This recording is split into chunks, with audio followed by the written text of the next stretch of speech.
Bom, vamos ao conto Missa do Galo, da Lígia Fagundes Telles. Aí tem um subtítulo, entendam ali, ó, variações sobre o mesmo tema. Por quê? Porque a Lígia foi convidada a fazer esse conto, é um conto sob encomenda.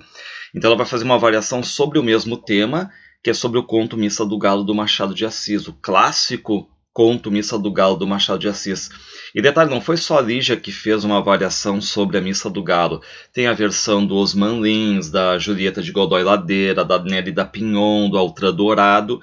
E agora a gente vai ver essa da Lígia Fagundes Telles. Então, é uma variação do clássico conto do Machado de Assis, chamado Missa do Galo, uma clara intertextualidade. Então, nós temos um detalhe, né? Para entender bem esse conto aqui, eu tenho que saber o conto Missa do Galo do Machado de Assis, senão eu vou ficar meio boiando, né? Essa é a verdade. E para quem não tem tempo aí, ó, o Missa do Galo do Machado de Assis ele foi leitura obrigatória agora, há pouco tempo, da Federal do Paraná. Então o que aconteceu? Tá ali na minha lista ali da Federal do Paraná, na playlist, tá ali o Missa do Galo também. Eu vou deixar aqui o link também na descrição, certo? Quem estiver interessado, mas eu vou resumir um pouco o que é a Missa do Galo do Machado de Assis, para depois a gente invadir, digamos, o Missa do Galo, essa variação aí exatamente agora vinda da Lígia Fagundes Telles, tá? Bom, então, em primeiro lugar, clara intertextualidade. Um texto está conversando com o outro, ele só existe porque existe um, né, que é o original, o Machado. Bom, a Lígia coloca ali, ó, chegamos a ficar algum tempo, não posso dizer quanto tempo, inteiramente calados. Ela coloca essa epígrafe tirada do Missa do Galo do Machado de Assis. Bom, então, de novo, né, para quem não sabe nada sobre o conto Missa do Galo do Machado, sugiro que também leia o conto do Machado, senão não vai entender bem aqui, tá? Bom, então vamos lá. Vou tentar resumir agora o conto do Machado, certo? O conto do Machado ele é narrado em primeira pessoa por um jovem que não é mais jovem agora, é uma pessoa mais velha, né, mas ele vai contar algo que quando ele era jovem ele tinha 17 anos. Então hoje ele é um narrador adulto. E que quando ele era adolescente, que tinha 17 anos, ele não conseguiu entender bem uma conversa que ele teve com uma mulher chamada Conceição. E essa Conceição tem uma clara diferença de idade, ela tinha 30 anos. Então como é que ele começa? Nunca pude entender a conversação que tive com uma senhora, muitos anos atrás, contava eu 17 anos e ela 30, e era noite de Natal. Bom, então aqui, rapidamente o problema já está estabelecido. Qual é o problema, né? Ele teve uma conversa com uma mulher mais velha do que ele muito inocente ainda, ele não sabe bem o que essa mulher queria, se era só conversar, a Conceição queria só conversar com ele, ou queria ter um caso com ele ali, certo? Porque a gente vai ver que motivos ela tinha, por exemplo. Então, e o problema estabelecido é a noite de Natal, e esse Nogueira, ele veio, né, para estudar preparatórios na corte no Rio de Janeiro. Ele vem do interior de Mangaratiba e ele combinou com um vizinho de irem juntos ver a Missa do Galo, a Missa do Natal. E o Nogueira, o narrador, ele ficou de acordar esse amigo exatamente à meia-noite. Só que como ele está hospedado na casa do escrivão Menezes, que é casado com essa Conceição aí de 30 anos, então ele fica ali, né, tipo, às 11 horas da noite, ele quer matar um pouco o tempo, então ele começa a ler. E nessa casa aí tinha o escrivão, a mulher, tinha a sogra, né, a mãe da Conceição, e mais duas escravas. E o que está rolando nessa casa aí, para entender? Esse escrivão Menezes, o marido da Conceição, ele tem uma amante. E todo mundo na casa sabe que ele tem uma amante, inclusive a Conceição. E o que faz ele? Uma vez por semana, o Menezes ele vai ver essa amante. Ele dorme fora. E qual é a desculpa que ele usa na mesa e tudo mais, né? Quando ele diz que vai ver a amante, ele diz, eu tô indo ali no teatro. Ele usa uma suavização, um eufemismo, digamos assim, né? E aí a Conceição, ela no começo ela ficou triste e tudo mais, mas diz o texto que ela é uma santa, uma passiva, ou seja, aceita o marido ter uma amante, mas desde que, guardadas as aparências, né, haja discrição, digamos, né? Conceição era uma pessoa simpática, nem bonita nem feia, perdoava tudo, não sabia odiar. Naquela noite de Natal foi o escrivão Menezes ao teatro, era pelos anos de 1861 ou 1862. Estou resumindo aqui o conto do Machado primeiro, né? Aí o narrador diz, o Nogueira, eu já devia estar na minha terra natal, em Mangaratiba, em férias, mas fiquei até o Natal para ver a Missa do Galo na corte, porque ele acha que ela é muito mais pomposa, a Missa do Galo na corte, né? Na roça seria simples, ele quer ver na corte, com todo o charme da corte, digamos assim, né? Só que assim, lembra que ele ficou de meia-noite ir lá convidar exatamente, né, esse amigo para irem juntos ver a Missa do Galo. E exatamente nesse dia, o marido, o Menezes, o marido da Conceição, ele está dormindo na casa da amante. Imagina só que loucura, na noite do Natal, ele está na casa da amante. Então o que está acontecendo? São 11 horas da noite, o Nogueira está ali lento para passar o tempo para chegar até meia-noite, né? Século XIX, não tem, sei lá, muitos recursos ali, né? Então ele está lendo. E aí ele está lendo um romance chamado Os Três Mosqueteiros, que tem também aventura, romance, paixão. Ele diz que está ébrio, bêbado de Três Mosqueteiros. Ele tem 17 anos, a cabeça muito romântica ainda, né? Mas aí quando são 11 da noite, quem é que chega na sala para conversar com ele? É a Conceição, a mulher então do Menezes. Só que o Menezes está na amante. E aí ela vem de chinelinho e de roupão branco, assim, né? Fechei o livro. Ela foi sentar-se na cadeira que ficava de frente de mim, perto do canapé. Como eu lhe perguntasse se eu a havia acordado, sem querer, fazendo barulho, ela respondeu com presteza: não, qual acordei por acordar. E aí ele fica assim, como é que alguém acorda por... Opa, tem alguma coisa estranha aí, né? E aí ele diz: fitei-a, olhei para ela um pouco e duvidei da afirmativa dela. Então ele meio que desconfia disso, né, e tal. E aí ela vai ali, começa a conversar com ele. Ela também diz que é muito boa leitora, gosta de ler romances. Reparem que a grande pergunta do conto Missa do Galo, do Machado de Assis, é: o que a Conceição está fazendo ali, sozinha com ele, às 11, sendo que o marido está na amante, as duas escravas estão dormindo e a mãe dela também está dormindo. Ou seja, ela só quer conversar com o Nogueira ou ela quer trair o marido e, digamos, se vingar, né? Lembrar do começo do conto, ele deixa bem claro: eu nunca pude entender uma conversa que eu tive com uma senhora há muitos anos. Tipo, leitor amigo, me ajuda aí. E detalhe, né? Motivos ela tem também para trair o marido, né? Pô, noite de Natal o cara tá lá na amante, né? E aí ela fica olhando muito pro Nogueira. Eles passam uns 30 minutos conversando ali, tipo, já são 11h30, lembrar que meia-noite ele tem que ir lá chamar o amigo, né?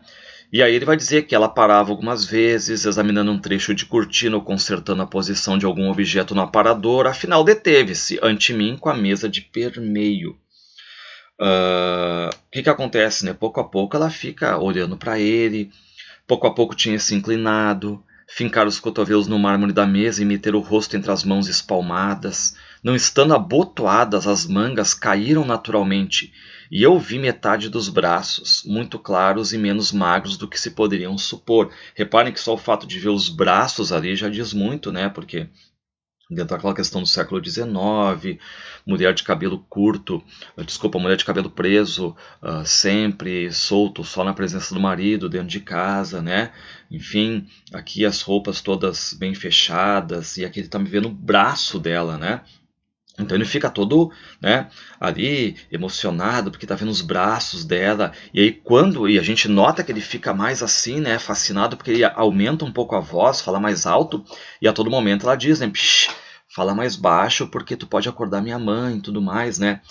E não saía daquela posição que me enchia de gosto, tão perto ficavam as nossas caras.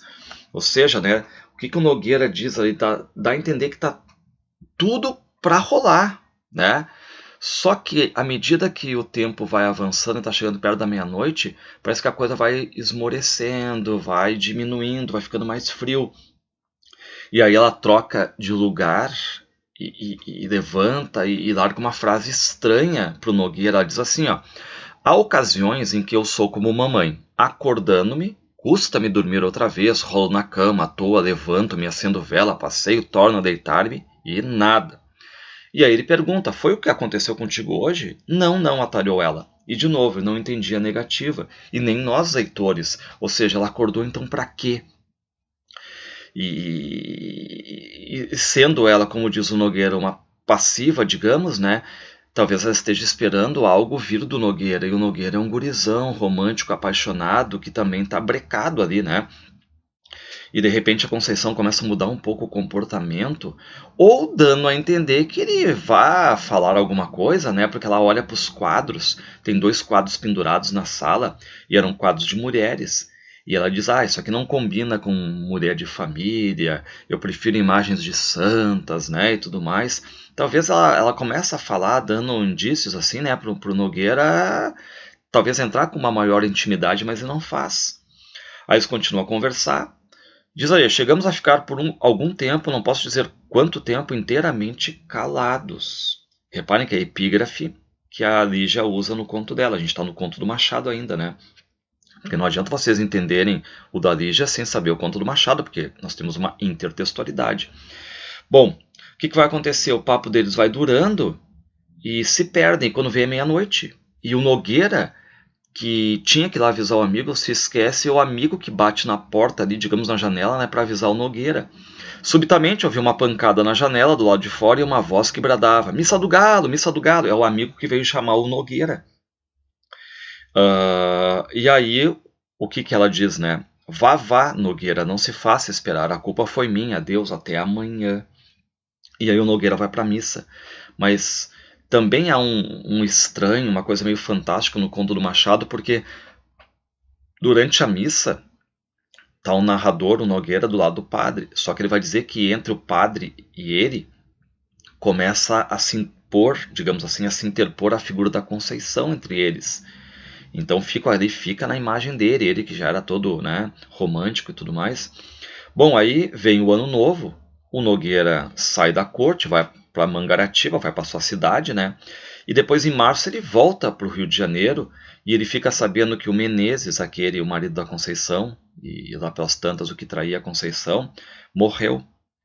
E aí agora como é que é a situação? Conceição morava no Engenho Novo, mas nem a visitei nem a encontrei. Ouvi mais tarde que casara com o escrevente juramentado do marido. Ou seja, rapidamente que ela fez, ela se casou ainda com um amigo do marido. Então, esse aqui é o resumo do Missa do Galo e fica aquela ideia, né, de que, a Conceição agiu rápido e poderia acontecer, mas o narrador não sabe bem, né, tanto é que ele nos pede, né, ajuda. O que ela quis ali? Quis conversar ou quis trair? Bom, agora a gente vai então para onde? Agora a gente vai para o conto Missa do Galo, a variação da Lígia Fagundes Telles, que não é de 1892, mas é um conto de 1977. Lembrar então que ela foi convidada a fazer uma releitura desse conto aí. E no conto do Machado, lembrem, não acontece nada. Há algumas partes em silêncio, não dito. Há uma espécie de sedução no conto machadiano, mas como a Lígia vai conseguir resgatar esse tema a partir de agora, né? Então a gente tem uma questão de intertextualidade. Como é que começa o conto?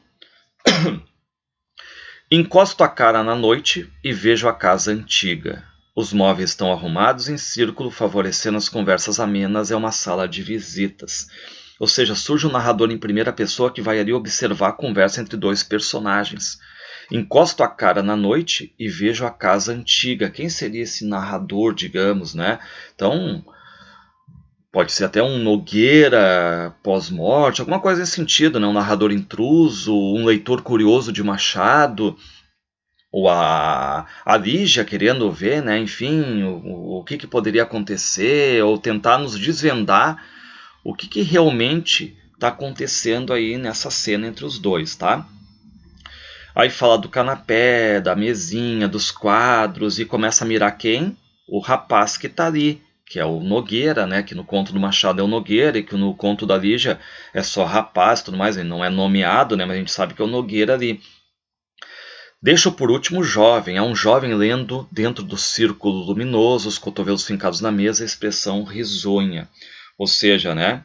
É o Nogueira que está ali, né, na leitura, tipo 11 da noite. E o que o narrador diz? Sei que não vou alcançá-lo, embora esteja ali ao alcance, expostos em mistério com um tapete. Como o tapete, né? Essa noite, diante do que vai acontecer e do que não vai acontecer, precisamente o que não acontece é que me inquieta e excita o céu tão claro de estrelas. Reparem que a versão da Lígia também vai trabalhar aquilo que não vai acontecer. Ou seja, está tentando entender, né? O não dito e vai tentar preencher alguns vazios do texto do Machado de Assis.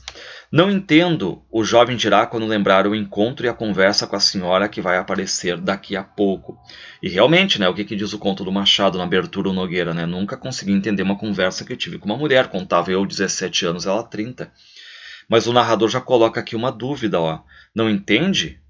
Quero entender porque ele não entende o que me parece transparente, mas não estou tão seguro assim dessa transparência. Ou seja, a Lígia aqui, né, no narrador da Lígia, desse conto, já coloca uma dúvida. Bom, ela quer entender, esse narrador quer entender porque o Nogueira não entende o que parece tão transparente, que é a Conceição querendo trair, mas também não está tão segura assim se a Conceição quer trair ou não, certo? E aí fica a dúvida sobre a própria dúvida, né? Interessante esse ponto de vista aqui da Lígia, é a dúvida sobre a própria dúvida, né? E aí, é claro, as dúvidas vão surgindo, e aí o narrador lembra dos braços dessa mulher, né, que nós sabemos que é a Conceição. O braço dela aparece quando ela se apoia, né, na mesa, e aí a manga do roupão escorrega. Aí dentro surge, né, um inseto, a Lígia coloca ali um inseto surgido na página do livro que o jovem está lendo. Tipo, até assim, fecha esse livro e presta atenção nela, né? E agora tem a mulher ali para encará-la de novo, já sem resistência. Pronto, aqui estou. Mas não disse nada nessa pausa que ela interrompeu. A iniciativa nunca era dele. E se no texto Machado ele dá ela como passiva, a iniciativa também não é dele, também é passiva. Então, dois passivos, não vai rolar nada. A gente fica meio que pensando nisso, né? As omissões, os silêncios tão mais importantes aqui no texto da Lígia.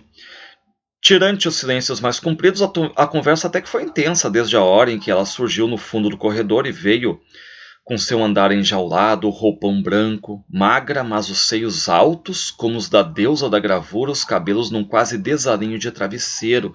Reparem aqui que a Lígia pinta a chegada da Conceição, mas não tão pacata como no texto do Machado, mas muito mais sensual. Reparem, né, que os seios estão altos, né, ela está de roupão, certo? O cabelo todo desalinhado. E aí ela vem mais sensual aqui. Aí ele afasta o livro e tenta disfarçar a emoção com uma cordialidade exagerada. Ela chega a tocar em sua mão. Por favor, mais baixo, mamãe pode acordar. Sussurra. Reparem, né, que aqui é aquela ênfase do do tipo, faça as coisas, mas faça, né, no silêncio. E ela pede desculpa, né, que ela foi ali, ela que foi perturbar ele ali. Ela dirá que dormia, acordou há pouco, então veio sem muita certeza de encontrá-lo, mas sabemos que ainda nem se deitou na cama larga com a coberta de crochê. Por que mentiu? Então, aí de novo, a narradora quer saber por que ela está ali. E lembrar que na casa tem ainda as escravas, as mucamas, né? E a mãe da Conceição. E que as mucamas devem estar rindo dessa situação, da Conceição se levantar indo ali, né? E também rindo do patrão, que devia estar todo contente, montado na concubina. Ouviu essa palavra mais de uma vez, acabou aprendendo concubina. Teuda e Manteuda acrescentaria a sogra no seu quarto de oratório aceso. Reparem que aqui a gente vê mudança no vocabulário que a Lígia também emprega. No texto do Machado, não é concubina, é comborça. Aqui é concubina. Aqui também tem Teuda e Manteuda. Reparem o jeito que se porta a amante do Menezes, né? Reparem que é uma frase até forte, né? Montado na concubina, transando com ela. Coisa que o Machado sempre foi muito puritano e conservador na língua para colocar algum trecho sexual explícito assim, né? Então aqui nós temos já uma coisa mais de ênfase, um vocabulário mais direto aqui da Lígia Fagundes Telles. E o narrador desconfia do barulho na sala, né? Enfim, tá chegando agora a Conceição, mas quem estaria andando aí? Conceição? Conceição, coitado, uma insônia. A velha suspira, né? Que é o pensamento da mãe, né? Também dormir como? Do tipo, dormir como se o marido está lá transando com a outra, né? Bem na noite de Natal. E a gente, lembrando, né, que a gente sabe que o marido da Conceição no dia de Natal está na amante. E aí a mãe da Conceição aparece. Se no conto do Machado é bem secundária, aqui aparece com voz. Se no conto do Machado é secundária, aqui ela aparece bem mais, né? Justo numa noite assim sagrada, como o Natal, o marido cisma de procurar a mulata. É o cúmulo, um bandário, um perverso, esse Menezes aqui. Então aqui a gente tem os julgamentos, né, de juízo da mãe da Conceição. Mas isso de não respeitar nem a noite de Natal, credo. Aguça o ouvido direito, o que escuta melhor. A mãe de Conceição, né? Mas onde vai a Conceição, a minha filha, assim na ponta dos pés? Evita a tábua do corredor, porque ela arranje, e foi para a sala, onde deve estar o mocinho, esperando pelo amigo para irem juntos à missa. E esse mocinho, como é que será? Então aqui a mãe da Conceição, ela ganha status já de personagem mais forte do que no conto do Machado. E aí a mãe da Conceição já lança a dúvida. Uma senhora com marido ausente, marido na amante, se levanta tarde da noite para ir até a sala de visitas, trovar, conversar com o mocinho. Ah, imprudência, mas também com esse marido, quem é que não faria isso? Então aqui é uma leitura interessante desse conto, né, da Lígia, porque ela tenta colocar o pensamento que seria bem lógico, bem real, nas pessoas que não tiveram voz no conto do Machado. E aí a ideia de que essa amante aí, do Menezes, né, essa mulata, é uma mulher quente, enquanto que a Conceição é uma mulher fria. Ou seja, o que o Machado meio que esconde ali já vai revelando, né, e revela agora quem procurou quem, ó. Mas foi Conceição que entrou na sala da casa amiga. O andar é lerdo, os pés ligeiramente abertos, num meneio de barco, ancas fortes, ombros estreitos, os seios em liberdade. Reparem, quem é que na verdade aqui invade, digamos assim, quem procura quem é que é o intruso aqui na história? É a Conceição, que chega como se fosse um navio, certo? Atracando nesse jovem aí. Durante o dia, a Conceição parece tão objetiva, tão eficiente, e agora essa inconsistência na noite, efêmera, passageira nas frases, nas ideias e eterna na essência como a noite. E agora volta a falar do jovem. Há tantos anos passados, e o jovem que ficou maduro repetiria que não entendeu essa conversa antes da missa do galo. E aí, de novo, né, sempre conversando com o texto do Machado, aquela questão que resume bem o Missa do Galo. Nunca entendi uma conversa que tive com uma senhora. Me ajuda aí, leitor, né? Ela queria conversar só comigo ou queria alguma coisa a mais? E ali já está tentando desvendar esse mistério aí, dando voz a personagens que não tiveram voz no conto do Machado. E agora, ocupando todo o espaço, como um navio, ela é comparada como um navio, né? A mulher, a Conceição, era um navio. Abriu a boca na contemplação, imponente navio branco, preto e vermelho, os lábios brilhantes, de vez em quando ela os umedece com a ponta da língua. Isso é um fato que acontece no conto do Machado, né? De vez em quando a Conceição está falando e ela passa a língua nos lábios. E segundo Freud, pode ter alguma coisa meio que escondida nessa atitude, digamos assim, né? Será que ela tem um certo desejo pelo menino realmente, né? E aí a solução é falar, falar, e ela estimula a prosa quando essa prosa vai desfalecendo. Mas havia outra coisa a fazer? Havia sim. Ou seja, a gente vê, né, quando eles ficam em silêncio, quem procura alguma entrada, alguma palavra é exatamente a Conceição. E havia o quê, né? Porque o Nogueira nunca teve com uma mulher. Ele é um gurizão inocente, né? E dentro de uma intimidade agora, né? Ah, sempre gostei de ler, ele responde num tom alto e ela pede. Mais baixo, por favor, mais baixo que minha mãe pode acordar. Bom, assim como no conto do Machado, né? É noite, e reparem que o narrador é um ser intruso que está querendo observar o que acontece na sala, tentando entender também, né? Se ele nunca entendeu no conto do Machado o que aconteceu, Nogueira, e diz para nós, leitores, tentarmos resolver o papo, a Lígia cria como se fosse, assim, digamos, um leitor, um narrador-leitor que tenta invadir essa esfera dos dois, voltar naquela época e tentar ver nas entrelinhas se ela consegue uma solução para o caso, certo? Bom, entro depressa na sala de visitas. Reparem quem é que entra, o narrador. Conceição ainda não chegou. Vou por detrás da cadeira onde o jovem está sentado e me inclino até o seu ombro. Reparem que legal aqui essa questão do narrador colocado da Lígia aqui, né? Cabia tomar alguma decisão, é ela quem responde com a sua presença. Acabou de chegar arrastando o roupão e a indolência. Então aí a Conceição senta, vai levantando, faz perguntas. É atenta, mas instável. Quando fica calada, quando os olhos se reduzem, parece dormir, mas está sempre em movimento. E aí, de repente, uma mariposa entra ali, né? E a Conceição começa a se recordar, fala de uma outra missa do galo, quando ela era mais jovem. Enquanto isso, o rapaz começa a ficar interessado nela.